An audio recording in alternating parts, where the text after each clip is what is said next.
Di antara tanda-tanda kiamat kecil adalah lahirnya Nabi Muhammad SAW. Sebagaimana beliau mengatakan, ya hitunglah kiamat itu akan terjadi, tanda-tanda kecilnya dengan lahirnya aku, kemudian diutusnya aku dan meninggalnya aku. Lahir, diutus dan meninggal. Kemudian beliau mengatakan tanda-tanda kiamat kecil juga adalah terbukanya pintu fitnah yang masuk di setiap rumah penduduk Madinah. Dan ini ulama mengatakan sebagaimana Hudzaifah bin Yaman radhiyallahu anhu, sahabat Nabi yang terkenal sebagai orang yang selalu menyimpan rahasia Nabi itu, pernah Umar bin Khattab berkata, "Wahai Hudzaifah, fitnah itu kapan terjadi?" Yang Nabi bilang tanda-tanda kiamat tuh. Kata Hudzaifah kepada Umar, "Wahai Amir Mukminin, tidak usah Anda takut, karena Anda adalah pintunya. Anda adalah pintunya, karena fitnah itu terjadi pada saat Umar bin Khattab meninggal dunia. Seperti terjadi terbunuhnya Uthman, perang antara Ali dengan Aisyah, perang antara Ali dengan Muawiyah, kemudian terbunuhnya Ali. Maka itu terjadi setelah meninggalnya Umar bin Khattab. Ini juga disebutkan dalam hadis yang lain, Nabi SAW pernah naik di atas sebuah batu, kemudian beliau berkata, sungguh demi zat yang ubur-uburku dalam genggamannya, aku melihat fitnah-fitnah ya, di depan-depan rumah setiap masyarakat Madinah yang siap masuk rumah mereka. Dalam riwayat ini dikatakan kalau terjadi fitnah itu, maka patahkanlah pedang-pedang kalian, masuklah ke rumah-rumah kalian, dan lebih fokus beribadah secara pribadi. Jangan ikut-ikutan. Kemudian tanda-tanda kiamat kecil juga termasuk adalah tersebarnya Islam ini ke seluruh penjuru timur dan barat. Dan ini terjadi juga di zaman Umar bin Khattab radhiyallahu anhu. Persia runtuh di zaman Umar, sebagian besar wilayah Romawi runtuh, dan Islam akhirnya menyebar. Ini tanda-tanda kiamat kecil yang kelima. Tanda-tanda kiamat kecil yang keenam, terjadinya fitnah di wilayah haram, pembantaian di wilayah haram. Dan ini sudah terjadi ya di Saudi. Ada satu suku Arab waktu itu dan pimpinannya masuk ke Masjid Haram dan membunuh jemaah haji. Ini saya tidak terlintas tahun berapa, tapi terjadi ya di abad ke-19an Masehi lah, 1900-an itu terjadi. Itu ada pembantaian besar-besaran. Kemudian termasuk tanda-tanda kiamat kecil itu adalah tersebarnya zina. Sampai-sampai kata Nabi SAW, seseorang di antara mereka yang paling baik di zaman itu pada saat zina tersebar itu, dia bilang dia melihat orang lagi bercumbuan, dia cuma mengatakan, kalau seandainya kau buat di belakang tembok itu maksimal yang dia bisa lakukan. Dia nggak bisa berhenti zina itu. Sekarang zamannya nih, orang pacaran sana sini kan, kita lewat pakai mobil, salah itu aja. Nggak ada yang berhenti ngatin, laporin misalnya, nggak. Seperti orang mau ngurus dirinya sendiri, tersebarnya zina dan dianggap satu hal yang biasa. Dan di sini sebagian ulama hadis mengatakan termasuk penyebabnya zina itu. Seperti tempat perzinahan dipasang lampu, dapat izin. Siapa saja bisa mampir, laki-laki kan? Setiap saat bisa mampir, pakai mobil mampir resmi, pakai lampu datang bayar. Zina 1 jam 2 jam keluar, tersebar zina. Sementara zina ini berbahaya sekali, dosa besar. Itu terlepas daripada zina yang terselubung, yang terang-terangannya sudah terjadi. Orang jalan sama pacarnya pergi ke luar negeri, tahu, keluarganya tahu. Ya, ada orang tua bahkan tahu kalau anaknya sama pacarnya lagi di rumahnya berzina, dibiarin. Karena alasannya kesannya dia dulu juga berzina dengan pasangan hidupnya, toh hidupnya sekarang juga berjalan, padahal dia lupa. Dengan perzinahan, pertama dosa besar. Yang kedua, kalau anak perempuan itu hamil, maka anak yang lahir nanti tidak ada nasab sama laki-laki ini, dan tidak ada hukum waris di antara mereka. Ini jelas. Yang ketujuh, itu tersebarnya minuman keras. Sampai-sampai minuman keras itu diberikan nama selain namanya. Nah, seperti sekarang kan macam-macam ya. Ada bir, tapi sudah diangkat alkoholnya. Alasan. Alhamdulillah orang beriman masih ada susu, masih ada madu, ngapain? Walaupun diganti namanya. Jadi khamar itu semua yang membuat akal manusia keluar dari normalnya, maka masuk narkotika di dalamnya. Jadi bukan harus cairan, tapi bisa bubuk. Kemudian yang ke-9 adalah menyerupahinya laki-laki perempuan dan perempuan menyerupai laki-laki. Jadi perempuan pakaiannya seperti laki-laki, penampilannya, cara ngomongnya, gunting rambutnya. Sebaliknya, ya, laki-laki seperti perempuan, banyak banci. Jadi memang sudah banyak sekali. Kemudian yang ke-10, tersebarnya pemimpin-pemimpin yang zalim, sehingga banyak terjadi pembunuhan, pembantaian, gitu kan. Yang ke-11, Al-Quran hanya dijadikan sebagai simbol, bukan lagi rujukan. Kemudian yang ke-12, dikuasainya kaum muslimin oleh orang-orang kafir, sampai mereka kehilangan wibawahnya.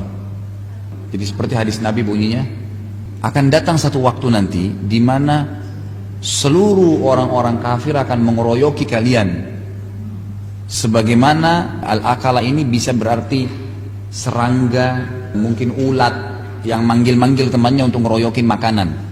Ada makna yang lain, al-akala ini artinya adalah orang yang mengundang orang lain untuk makan, lalu dia bilang ayo makan yuk di sini, nampaknya dikeroyokin. Seperti itu. Lalu kata para sahabat, ya Rasulullah, kami waktu itu sedikit jumlahnya sampai kami dikeroyokin. Kata Nabi, enggak, jumlah kalian banyak, bahkan berlipat ganda, tapi kalian seperti buih di lautan. Masih berhubungan dengan pertanyaan sahabat tadi. Jadi ada penyakit yang masuk namanya wahan. Apa itu wahan? Wahan itu cinta dunia dan takut mati. Jadi kalau orang muslim terus ngekor sama orang kafir, terus khawatir dunia, terus menjadikan mereka idola, udah hilang tuh. Ikut sama mereka takut mati. Kalau ke dokter sakit, aduh nanti bagaimana? Orang mukmin tidak ada urusan. Mau sakit keras, mau sakit apapun tidak ada masalah. Karena begitu dia mati habis tuh semua. Tidak ada urusannya. Dalam riwayatnya dikatakan kalian cinta dunia dan benci atau takut dengan jihad. Jadi ada riwayat mengatakan mati dan ada riwayat mengatakan jihad. Jadi tidak lagi orang Islam yang mau mengangkat simbol jihad, tidak lagi membela agama Allah. Nah ini termasuk tanda-tanda kiamat.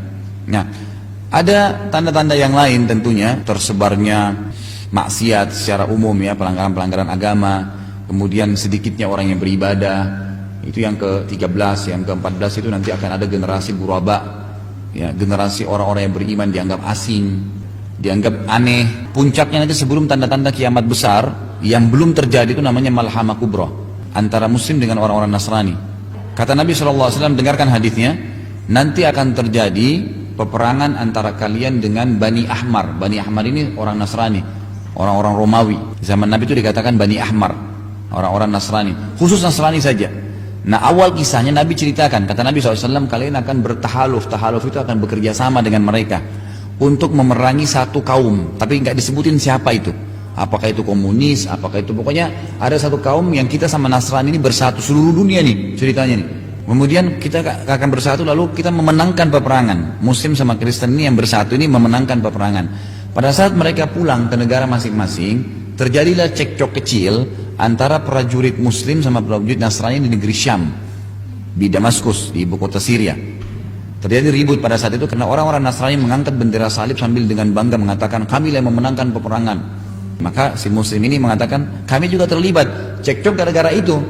Maka akhirnya terjadi ribut dan mereka perang. Terjadi perang kecil. Kata Nabi SAW, maka Allah menghormati dan memuliakan kelompok Muslim yang ada itu dengan semua mati syahid, terbunuh semua. Lalu di hari kedua ada segelintir umat Islam lagi yang bersatu, lalu Allah hormatin dan muliakan lagi dengan mati syahid, terkalahkan. Hari ketiga berkumpul lagi, terbunuh lagi mereka semua mati syahid. Setelah itu hari keempat seluruh muslimin seluruh dunia bersatu. Nah pada saat itu kata Nabi SAW, maka karena muslimin bersatu semua, orang-orang Nasrani pun bersatu di bawah 80 bendera. Sebagian ulama hadis mengatakan 80 negara. Jadi perang besar-besaran. Terjadi peperangan yang Allahu alam berapa lama waktunya, tapi terjadi peperangan besar-besaran. Sebagian riwayat menyebutkan pada saat itu peperangan akan terjadi kembali seperti zaman dulu menggunakan kuda. Ada sebagian ulama yang mengatakan kemungkinan karena besarnya peperangan, jadi mungkin semua yang merupakan sumber daya listrik ini habis. Jadi orang tidak lagi pakai mobil, nggak ada pakai pesawat, nggak ada bensin. Kembali seperti zaman dulu.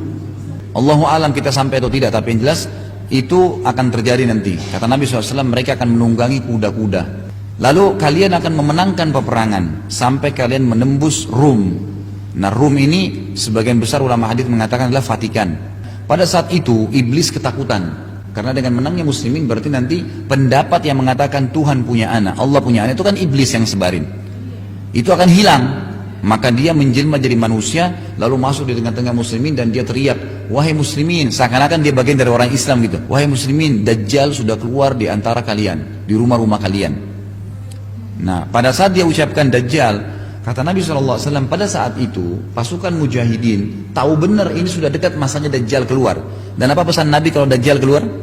Kata Nabi SAW, kalau kalian dengar Dajjal keluar di satu tempat, menghindarlah, selamatkan diri kalian walaupun harus ke atas gunung. Dan jangan seseorang di antara kalian mengatakan iman saya kuat, saya mau lawan, nggak bisa. Ya kata Nabi SAW, bisa saya dia mengucapkan itu, ternyata dia jadi pengikutnya. Nah akhirnya pasukan mujahidin bubar, pada pulang masing-masing ke rumahnya karena ingin menyelamatkan keluarganya. Ternyata pada saat mereka pulang ke keluarganya tidak ada Dajjal, belum keluar. Nah kata Nabi SAW, pada saat itulah Dajjal keluar. Jadi terakhir tanda-tanda kiamat kecil itu. Lalu Dajjal keluar, tanda-tanda kiamat besar.